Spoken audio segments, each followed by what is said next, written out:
Hello and welcome back to Crossroads of Cognizance. I am part of this lovely show, one part of it, Dahlia Rose, the keeper of crystal cognizance over here on the East Coast. And right beside me, I have.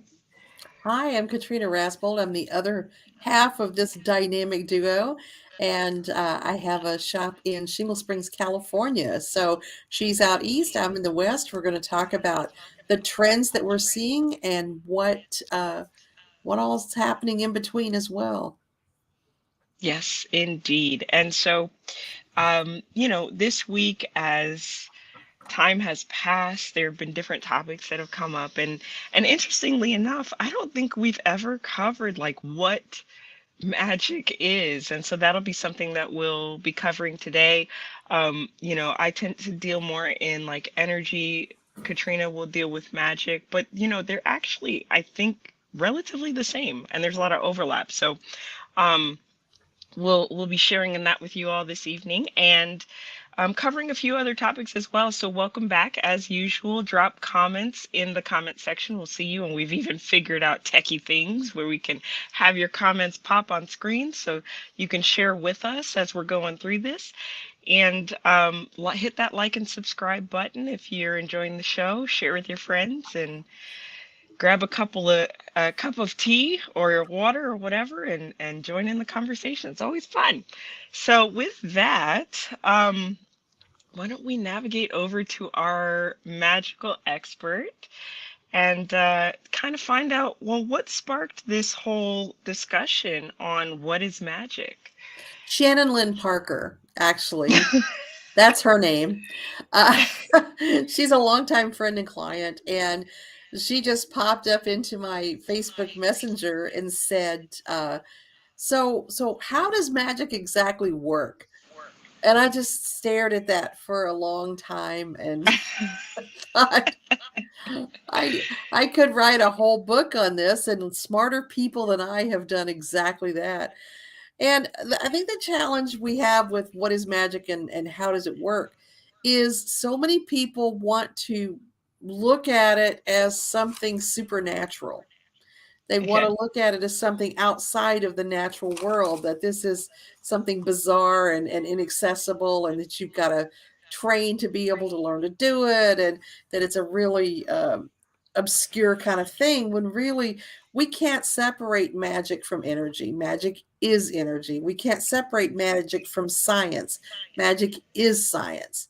They are not mutually exclusive, they are all the same thing.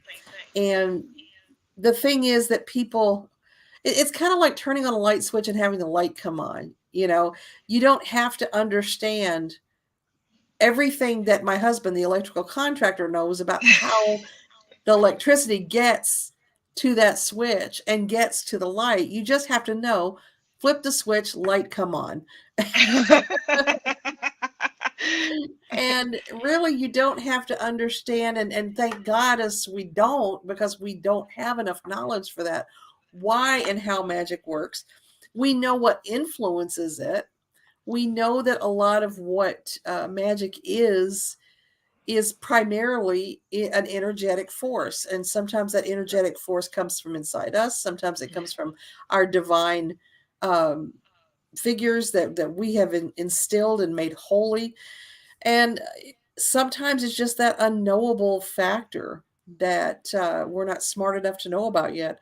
So we do know that, again, there are things that affect how that magic flows. And really, all of magic is about figuring out what affects the energy and how to shift and guide that. Right, how to harness it, how to move through it, and there can be so many things tied to that it's, you know, I know we've had discussions on timing. That alone is a huge Mhm. factor, where you are, where your head is, and so I recognize the kind of the stunned moment of seeing an obvious question like what is, what exactly is magic? I know I get that when people are like, well, what is energy? What do you mean energy? And I'm Mhm. like, well, we're living in it. I mean, what do you Yeah. mean? Why are you asking? What is Like, gravity? right, right, right, right. But it's a perfectly reasonable question. It So is. So when we get on the topic of magic and how you maybe approach the question, how did that flow for you? Actually, I've still put her off. I'm probably just going to send her the link to this book. Just watch the show. Bless her heart. No, she's marvelous. But the thing, if I really had to say, how does magic work? It is the understanding and acceptance, cross religion, cross culture, that there is an inherent energy in the world. Um, we approach it as a neutral energy. There are people who believe that it has our best interests at heart. There are people who believe it has a very strong duality, that it's bad energy or it's good energy. I personally, I got to be honest, I believe the only assignment, and this is just based on what I've observed over the years, the only assignment of bad energy or good energy occurs after that energy moves through a person Mm, and collects their intention. And really, whether something is good or bad is a social contract that we have. right. We are deciding based on our cultural influences and our experience and our training whether or not something is bad or it's good. And my husband and I often argue heatedly about this because he believes there is a baseline of understood good and bad. And I'm just not there. I think that we have demonstrated over history that what is considered inappropriate or appropriate varies according to the social norms of the time and the needs of usually whoever's in charge. so Right. so I'm not sold on that. I really believe that negative or positive energy is defined after it comes into a person and they use it. So the understanding that there's this energy out there, and that just like with electricity, we can do things to amplify that energy, to reduce that energy, or to direct that energy, is the actual definition of magic. And I think that how it works is that we access that energy either incidentally by making a wish or muttering something under our breath or whatever it might be, or we purposely, and this is where it really comes into play, the people who purposely step into the arena and say, hey, I'm seeing what we're doing here and I'm going to use this to my benefit or to the benefit of others. Right. And so they step up and they say, we can manipulate this energy. Let's manipulate it to make something happen. And so the way that it works is just like electricity works, in that it's going to hit things like I got to think of the right word, like conductors that make it move freely and even more quickly, and then resistors that make it not work. Right. So there's some things that ground the energy, some things that build the energy. So if we want to accomplish something, our goal is to build the energy to the highest level and direct it to our goal. That's the best I got.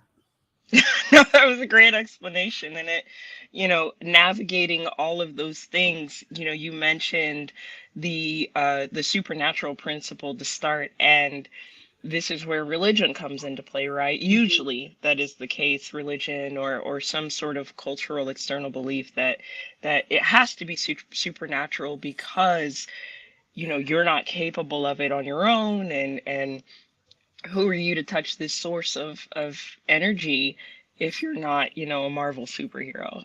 And so Right.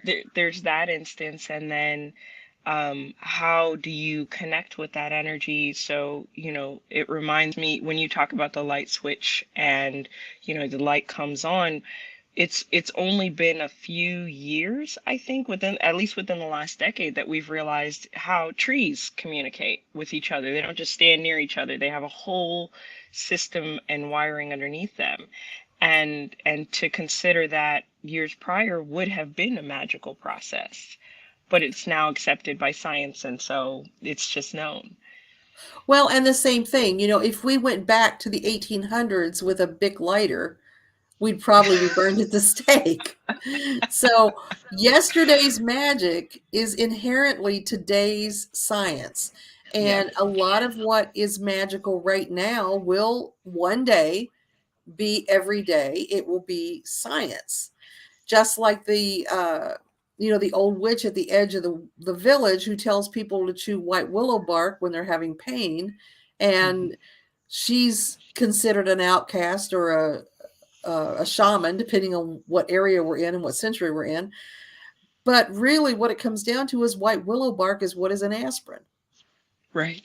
So it gets proven out. A lot of the things that we do, and a lot of the things we do, we're just really stupid and never, never do get proven out.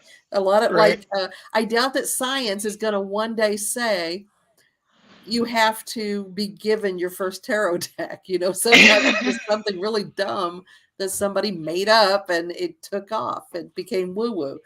So, Right. but when we're talking about the supernatural, what's interesting is that one of the greatest oppressors of magical practitioners, of course, is the church.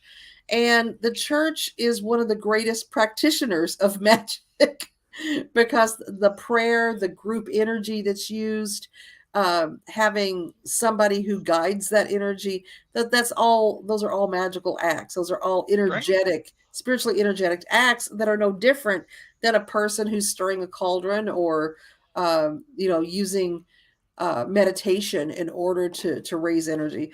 And another thing that is fascinating is that idea of the supernatural. When this energy is natural, that also implies that God is supernatural. When God is a part of, God is actually the most natural thing probably that there is. Right.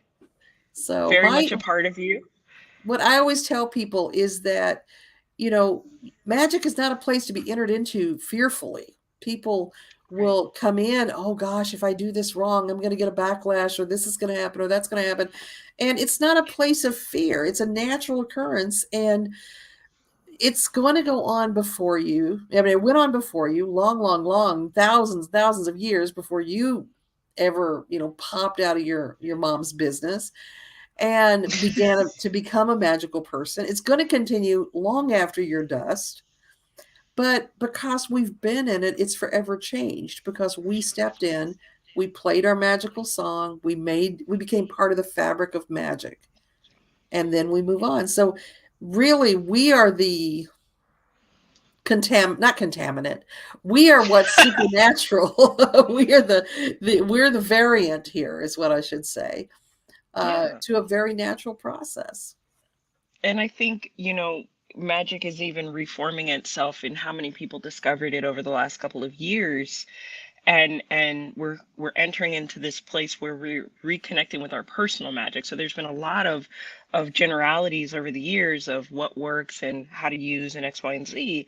But now we're seeing magic on a more personal level to influence our individual lives instead of, save the village or, Right. whatever, protect the space. And it's a very interesting thing because I think in all of this, like, oh, I don't want to invoke anything evil or attract this or Mhm. that. What you're seeing is people being afraid of themselves Yes. and people wanting to have consistency when it comes to magic or energy or spiritual practices. And that's not consistency is a very human concept. It's not built for the natural processes of the natural world. So, That's very, very true. And if you think about why, I mean, we're having this renaissance now of people wanting to be in control of their lives magically, of wanting to influence their life magically. Um, the way that got denigrated and pushed down, again, was primarily with the convergence and emergence of the Catholic Church. And this is not, religion shaming at all. It's just that once the Catholic Church and the Christian Church came into power and become a force, the need to convert was strong. right. And the way that happened was to follow the idea of the gods of old are the demons of today. And Yeah. one of the best ways to control somebody is to convince them that they're powerless. Right. And when you are moving magical energy, you are powerful in your own life and in your own right. And that was not something desired to happen because that person is difficult to control. So, what we have now are people who are seeking for some level of control in their lives, and they're turning to energetic solutions for that because they can no longer trust the higher powers of mankind or humankind to take care of them. So, they're moving into taking care of themselves, which is a very riotous and rebellious place to be. Right. And you can see as people are entering into that space, they're looking for, well, how do I do this? How do I make sure it's right? How do I, you know, well, if I do this, will it ensure that I'm going to get my magical outcome? And, Yeah. it's not always the case, which leads us to another interesting topic that you were running across. Um, can you talk to us about why magic does not work sometimes? I sure can. And this is ongoing. If I had a theme that is every single week, it's people saying, I burned this candle, I didn't get what I wanted. Yeah. Or you burned a candle for me, didn't happen, didn't get what I wanted. And people often have unreasonable expectations about how energy works. I think that's the primary um, problem or lack of communication that comes up. I try to be very transparent with people when they describe what they're wanting to have happen. And of course, they want absolutes. How many candles will this take? And what exactly is going to happen? And that's not an option for us. That's not something that we can really say because of Right. all the factors that build up around something occurring.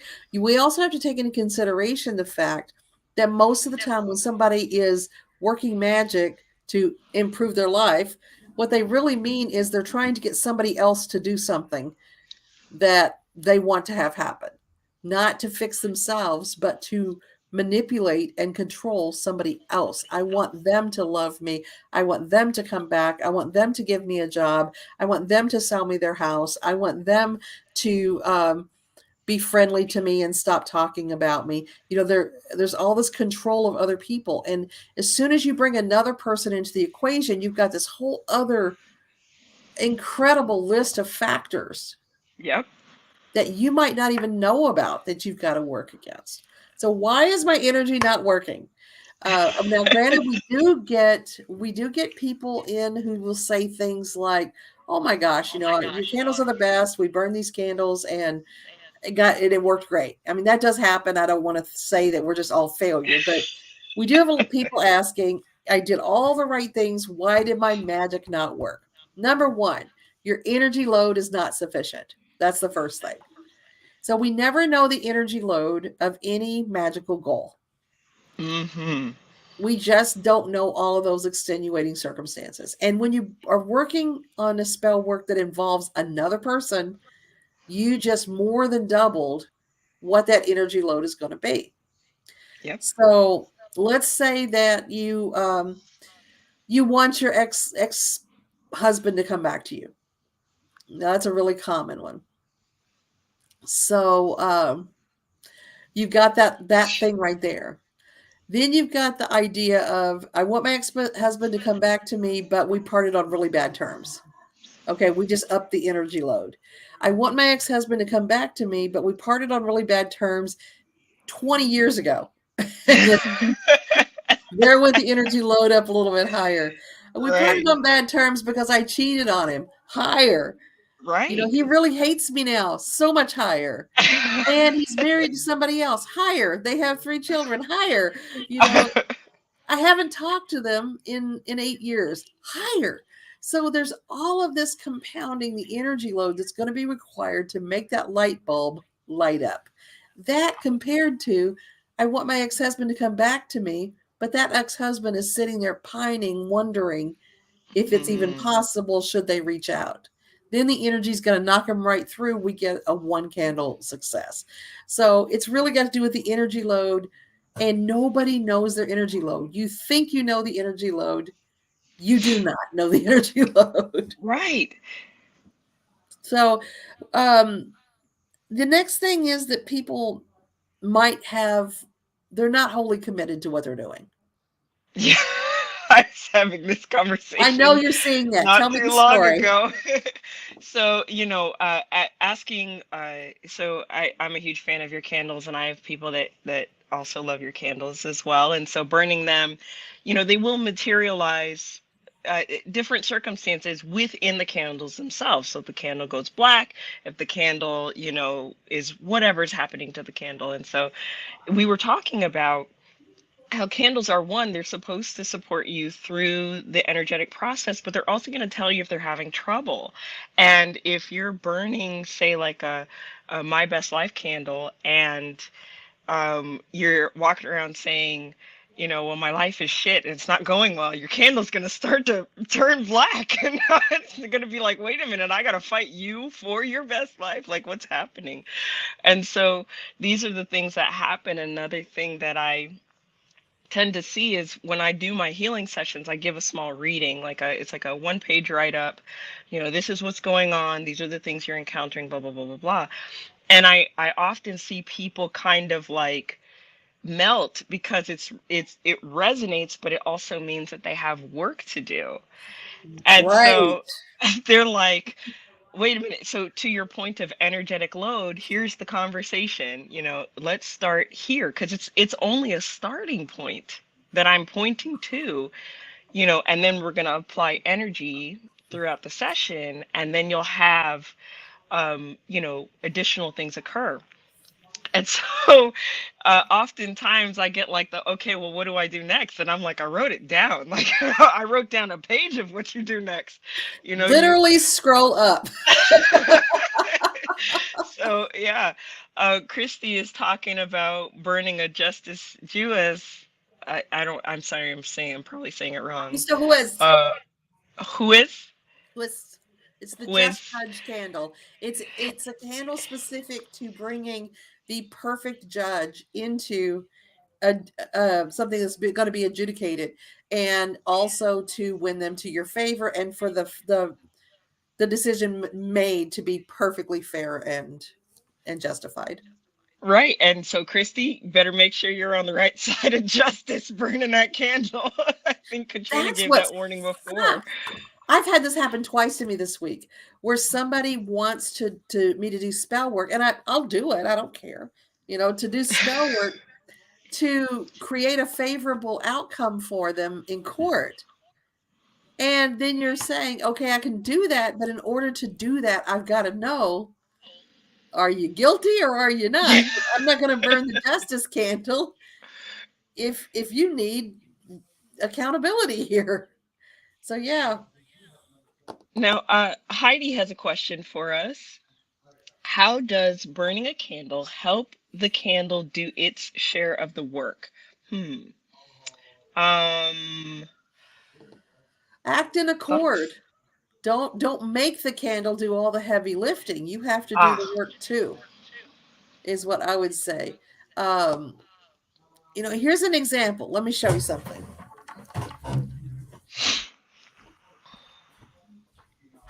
it's like while she's getting her example, Heidi, I think it's like the candle is a helping hand Yeah, it's a tool. when you need that additional boost. There may be things already headed down the path that are going to open up for you, but now it either happens faster or the speed bump you had to go over is less or what have you. But go ahead, Katrina. So think of one of our candles is called Abre los ojos. It means open your eyes. And so we call the candle the all-seeing eye because it's intended to get someone to see what they need to see. And most people actually use this on themselves. But this is a person who ordered this candle so that someone they want to be with can see, I don't need to be with this person. I need to be with this person. Because I Ooh. will not specifically do breakup work, but I will allow a person not to see what this person wants them to see, but to see what they need to see, whatever that might be. So this is what their candle looks like. I'm going to cover the name. Oh shit. Oh my God, that candle exploded and it didn't even burn. Oh, Okay. And oh it no. stopped here. So this was within just a few hours of the candle being lit. And what's funny is, see this wax? The wax inside is white. So yeah, this cover that. So yeah. Wow. Okay. So, yeah, fair question, Heidi, right? What does it mean? Yeah. It means that it's not going to work. It means uh This person does fuck your not want to wish. see. This person does not want to see what the other person feels they need to see. Yeah. And I'll say. another thing that helps your candles is trust them. Trust what they're telling you. Now, I think that was a great example of, I know people are often worried about magical influence on them as well. And that candle was a great instance that showed you it's not so simple that somebody can just burn a candle and take over your life. It takes, the possibility of that being there. It's one thing that I talk to people about when they come in. I don't personally do love spells or anything like that, but if you're asking me about it, the first thing I'm going to say is they have to love you. I mean, you can't just muster nothing, and so again, great example for why it's not so simple to just influence another person. You're mostly safe. You're mostly Yeah. safe. And I get this a lot from people who are married to people who are cheating on them. Mm, And they will say, oh, this person used black magic to convince them to be with them. mm, And it's not that you can't do that. You could, but the amount of energy and time it's going to take is not going to be commiserate to keeping it going. That person has to want to sleep with that person. And what's happening is they're wanting to make their partner innocent or not as guilty by saying mm, they were influenced magically. They might have been influenced magically, but there has to be the desire there. exactly. Yeah. And Abs- so you got to commit. You got to commit to the candle that you did. The next thing is that'll kill your magic is a lack of follow through. So mm, you're not doing your homework. You're not reading what Dahlia wrote when she did your analysis. You're not you're not putting in the applications if you did a job candle. You need to follow through and do your part of whatever you're trying to get to have happen. If you are wanting to bring somebody back into your life, for instance, you need to reach out to them on social media. You need to create a bridge or something for that energy to follow. You've got to do your part too. Don't sit and wait for your candles to do all the heavy lifting. The next right. thing is immutable points. There are Hmm. some things in life that no matter how hard you try, you cannot change them. You're meant to Mm, do that. You're destined to do that. It's part of what's navigating you along the life path you're supposed to follow. And no matter how hard you fight it, no matter how hard you resist with magic, it's what's going to happen. yeah. Let's see, timing, like you were saying. Sometimes it's just not time. It's not saying not at all, it's saying not now when your magic isn't working. Or it's saying, hey, just wait for it. It's going to be so much better in a month. It'll be so much better in a year. And Yeah. the last thing is somebody else's free will. That's probably one of the biggest reasons why it doesn't work is that you're trying to force someone to do something they don't want to do. And you might do that temporarily. You might soften their feelings towards you, or you might, for a moment, have them think about giving you a raise. But you're going to have to continue that because Hmm. organic thought will always come back into play. I Which always say is that every magical spell has an expiration date on it. which is why I think on your website you talk about, maybe sometimes needing multiple candles just to really further the energy. How many candles am I going to need? I don't know. Somewhere between 1 and 200. And people will say, oh, that's just job security for you. No, it's the fact that you have to reach the energy load. If Yeah. you have little AA batteries and you're trying to run a refrigerator, You need a lot of AA batteries. Right. And it doesn't just have to be candles. I know I'd burned one of your candles and had come up against some black energy in my candle jar, and I was like, okay, obstacle, very clear and evident obstacle. So how do I move through this? And what I ended up doing was walking through the woods and finding a waterfall, like a decent sized one. Maybe it was like, I don't know, 5 or 6 feet high, and making an offering to a moving energy and asking it to influence my situation, knowing that I still had to do my work, which was to go home and, dig through things that I needed to help shift the situation. Mhm. But the petition was made to a stronger force, and what was an unimpeded force, which was that waterfall. Mhm. So, it doesn't have to be job security for me or Katrina. Like, go outside and if maybe your energy, your situation that you're trying to influence needs grounding, so go touch a tree and start trying to make some instances happen. There are There's a lot of so many ways, opportunities. so many ways Yeah. we can add energy to a situation. And yeah, it doesn't have to come through me or Dahlia. Um, there, there's lots of ways. Eric and I wrote a book called Energy Magic on all of the Hmm. things that speed up and slow down spell work. And yeah, it's really about science. It's about those Newtonian principles of energy conservation and of energy movement. It's about how much resistance is this force hitting, and how is that going to slow it down, and how Right. much more force can we put behind it by getting multiple people to work with this and adding additional layers of energetic force to push it further. So it's just Newtonian law. It's science. And it's, as Christy was saying, she petitions her ancestors. And that's a beautiful thing. That's a beautiful energy to work with and harness. And, there are going to be some things that your ancestors are amazing for. And Mhm. some would argue that you can use your ancestors for everything. And of course, if that's your, philosophy and background, please, by all means, do so. But just like you wouldn't use a hammer to get through a brick wall, you may need additional supports, and you'll find that out very quickly if you're not getting the results that you're hoping for, Mhm. or you're seeing, in fact, an adverse reaction occur.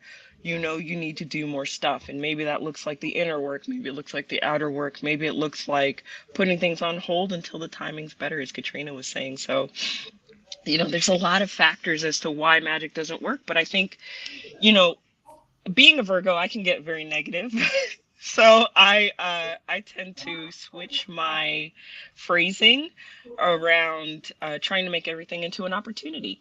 And I think when we talk about things not working, we could also reframe that into, cool, I get to try something different, instead of the same old candles, the same old Reiki practices or what have you.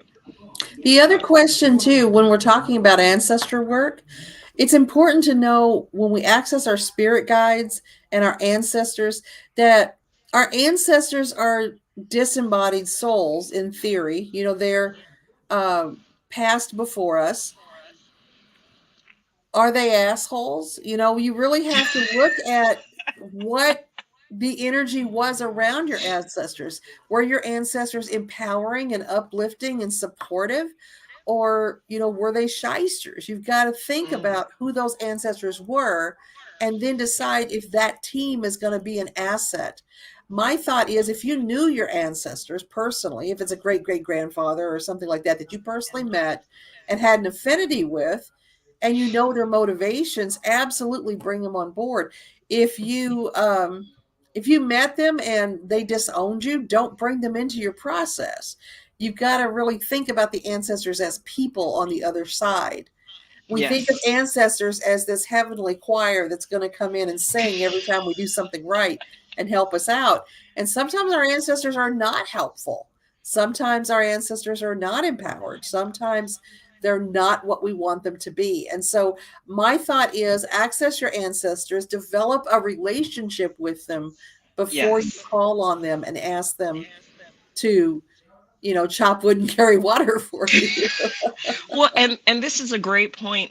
In the Black community, there is a heavier presence of working with ancestors nowadays, and nobody's questioning what their ancestors' concept of abundance and prosperity was.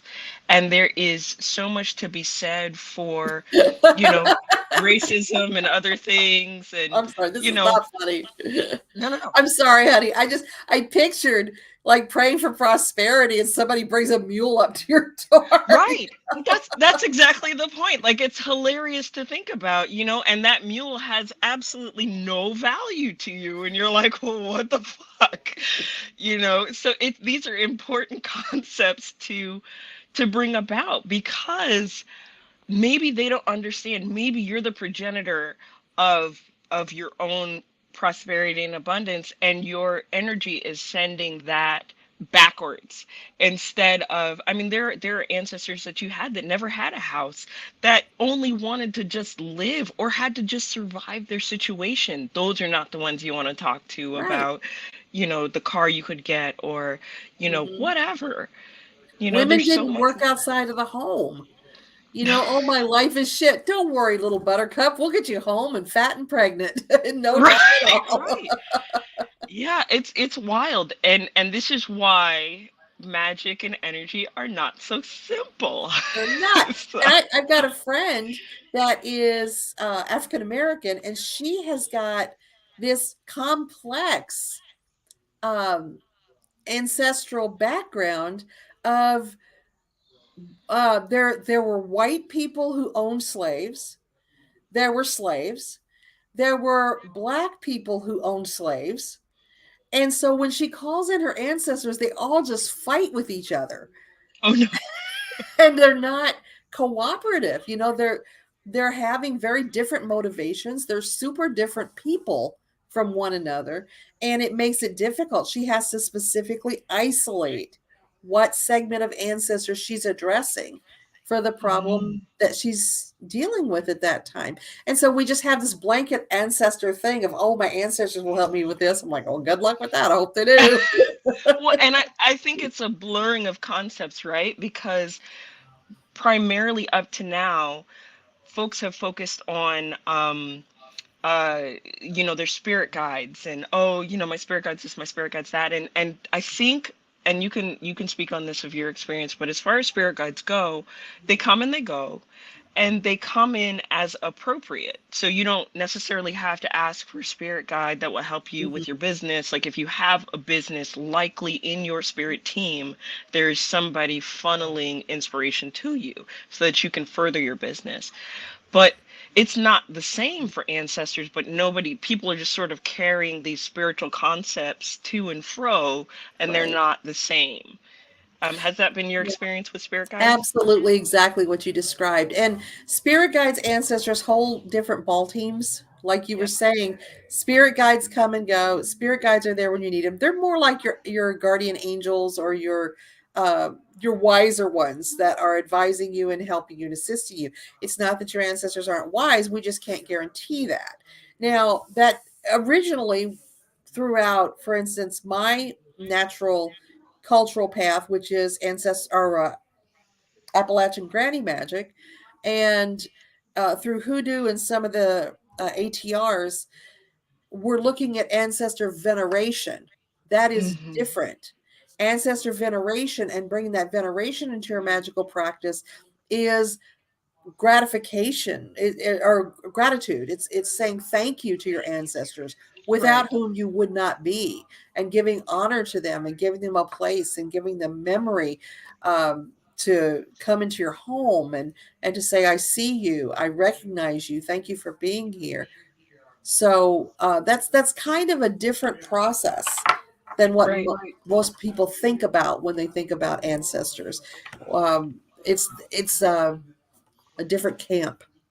Right. And there's so many different aspects. There's the veneration you were talking about. There's, I know people that work on their ancestors' debts. I've seen a lot of things across Mm. TikTok about ancestor money and doing this and doing that. And then there are people who are trying to heal generational curses and like, and then you're also asking your ancestors to bring you stuff. Like it's all different. You're playing on in different sports and different arenas for that. So it's good to not blur those things. Um, on the topic of your clients' ancestors fighting, was one of the things that I was encountering this week, which was people saying phrases like, I shouldn't be angry about, or, well, sadness is wrong, and I know I shouldn't say this or that about this situation, alluding to anger, basically anger being inherently negative. Ooh. And it's something I think we've touched on it a little bit before in the show, but I wanted to, sort of reiterate that anger isn't inherently a bad thing. In fact, it's a very natural process. And I came across an article that talked about righteous anger and how unproductive righteous anger is, and there are many different types of anger. So I thought we could, kind of dive into that during the Mhm. show. It sounds like when your friends or your clients ancestors were coming together, they were getting on with that sort of righteous anger, like, you've done me wrong, and now you must pay, and it was this injustice that needed to be cured. But it was only leading to more bickering and more fighting and less energetic movement forward. And I think we tend to do that in our lives. So when we get into magical practices and energy practices, we think, oh, I shouldn't be bringing my anger forward. When, Ooh. we've seen protests that are about anger Mhm. make change. You know, anger is a very normal human emotion. It is one of our shadow emotions that we like to push aside, like insecurity and fear and all those things that we don't want to look at. Anger is almost always a manifestation of fear, frustration, or hurt. And anger just is normal unless it's creating some sort of disharmony or discord in your ongoing life. If you Right. are angry all the time, then there are some life choices that you need to reevaluate. But yeah, I have lots of people come in that think that anger is something that they should rise above, that they should not be able to be angry, when I think that being able to be angry in a healthy way is one of the most valuable tools we can have. People don't move or change unless they Hmm. are in some sort of compromised situation or pain or hardship. When things are nice, we try to keep it the same. And so Yep. if people look back on every major decisions they ever made, it was often born of some type of restlessness or discomfort or dis-ease that spurred them to make that choice. So I think Right. anger can do that. If we didn't have anger, everybody would stay married forever. We would Just never wait. have breakups. So on that topic, it makes me think of like when we're encouraged not to be angry, like Sylvia was talking about her experiences with anger in her own household. When we talk about anger and suppressing it or rising above it, to me, it's another instance where a governing organization, be it church or some other, maybe it's your family's culture, does not want you to change anything, does not want you to question what's happening. Because if you Mhm. get angry about it, you might start to realize something is off and something's got to change. And so we've been conditioned to remove that from the very natural part of who we are, as Katrina said. That is very well put. I think that's very, very true. And, when I had 6 kids in my house, that of my children, and I always had the rule that it's fine to get angry, but you do not hit each other. And Right. that's a tough thing to teach little kids. And I think that that is where we begin to shun anger as well. It Mm, is the control issue that you're discussing, but also anger is the cousin of violence. mm, And people are afraid for obvious reasons of violence. When someone gets angry with you and you feel threatened, your thought is often, are they going to hurt me physically? Are they going to attack me? Because anger is so forceful. And so I think that a lot of people equate it with violence. yeah. Right. Automatically going down that road. Yeah. And on the topic of anger and violence, I think finally acknowledging some neurodivergence in the buildup of energy, people are starting to see that anger isn't required for violence. Like I know plenty of ADD, ADHD people or autistic people that Mhm.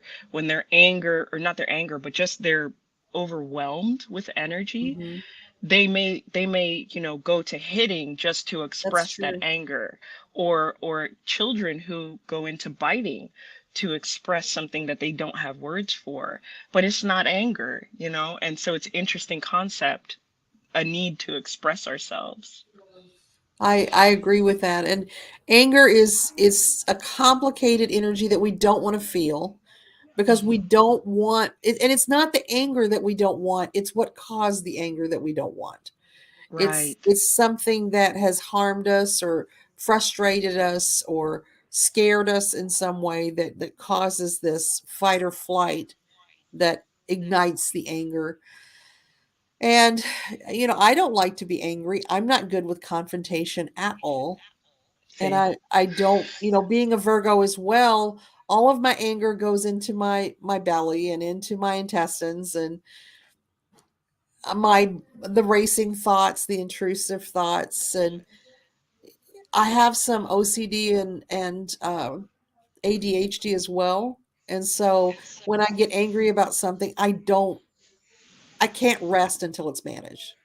Right. I'm not one of these people that can Absolutely. sit and fume for days and days and days. It's like, nope, we got to get this fixed today.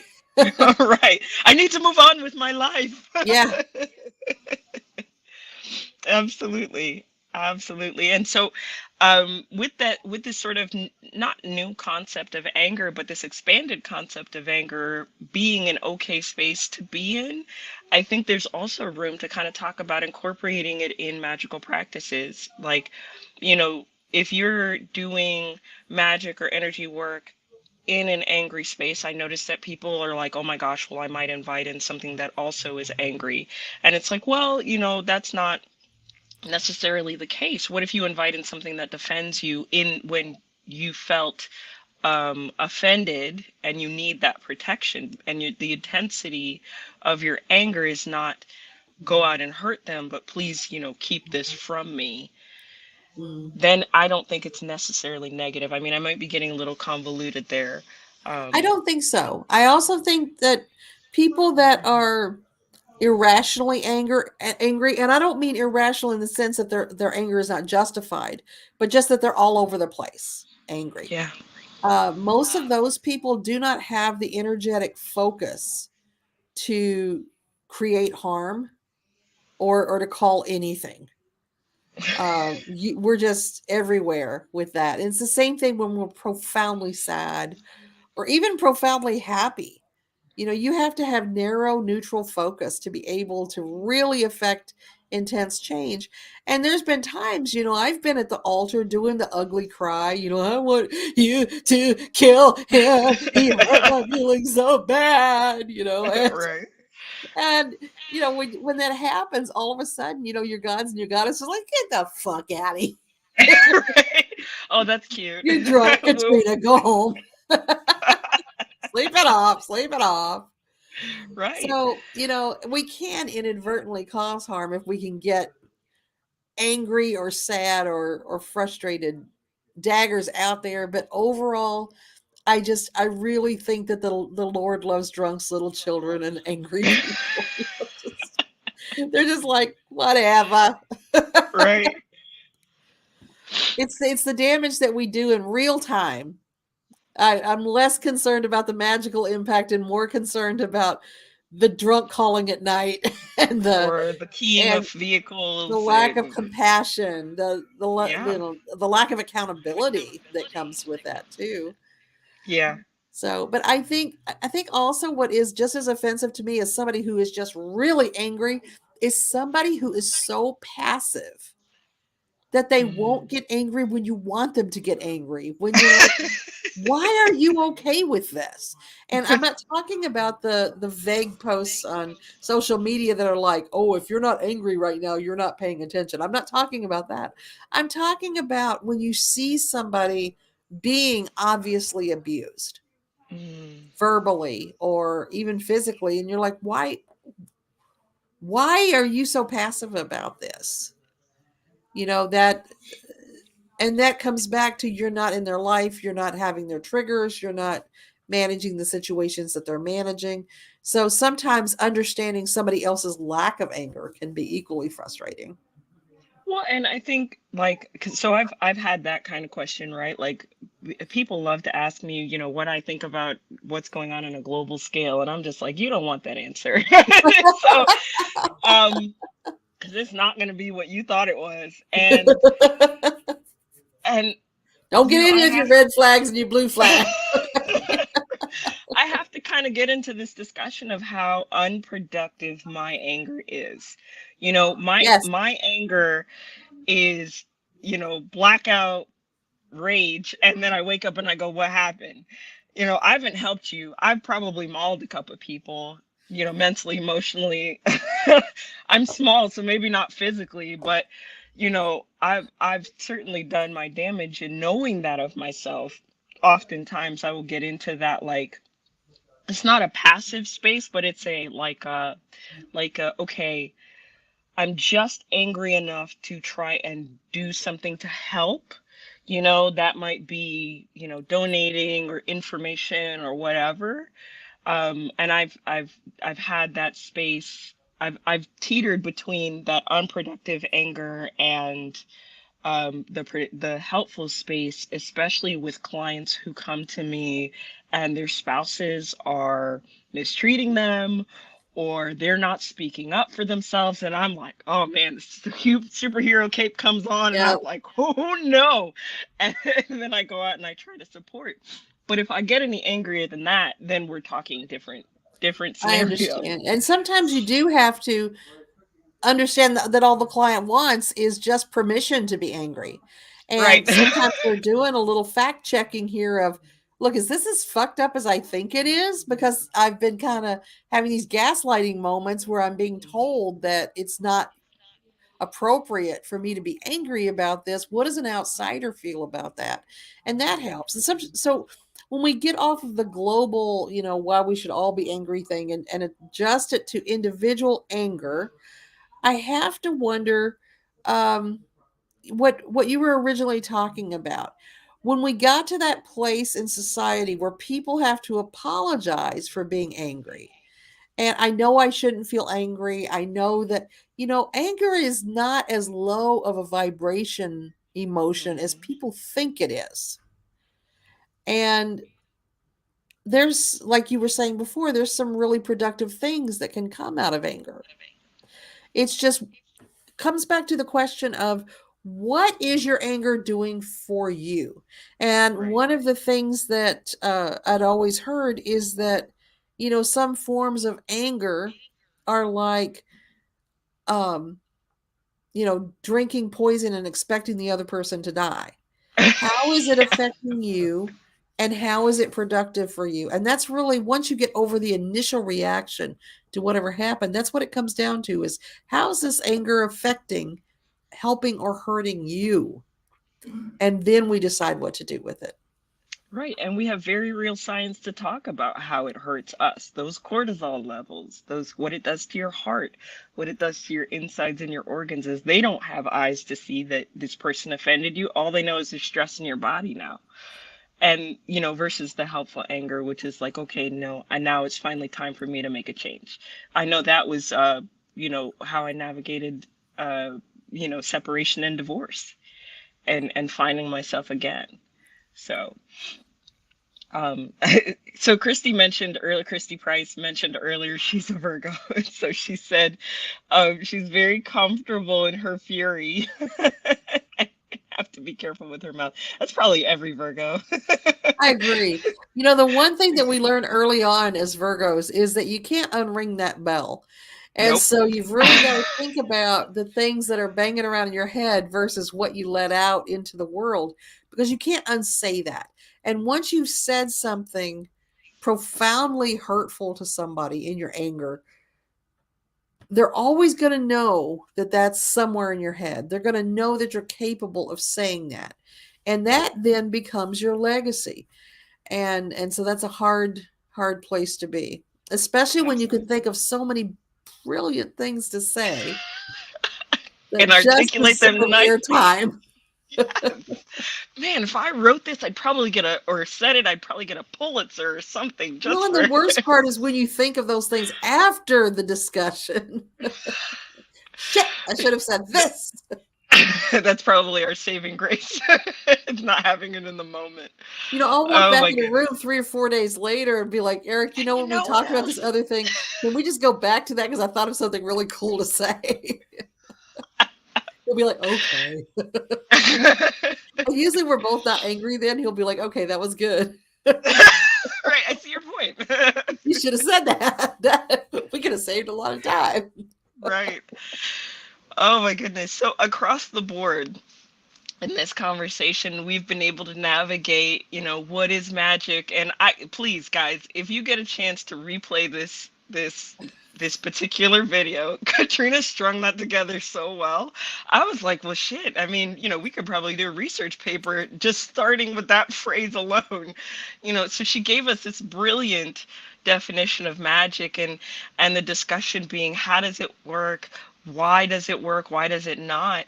Hopefully through all of that, we've given you all license to play, because all that's going to happen is either it's going to work or it doesn't, or you're going to find out why, or you're not, or you can move through your lives realizing that magic is a natural process and part of who you are, and still get excited about it. I get people that are like, oh no, I did the thing and it actually worked, and I'm like, great, and they're like, I don't know, should I do it again? And I'm like, please. So yes, go out there, Yes, do do the the thing, thing. have the fun. And if anger is a part of your process, because that's what's necessary for change in your life, realize who you are, where you are, what it's doing for you, realize the consequences of any actions you take, and let it be a force for good in your life. Like Katrina said, it's not as low a vibration as most people think. But as we say every week, continue those comments. We'll see them after the show, and use what we've talked about. We love hearing from you guys, so reach out, and we'll see you next week on Crossroads of Cognizance. Bye, guys.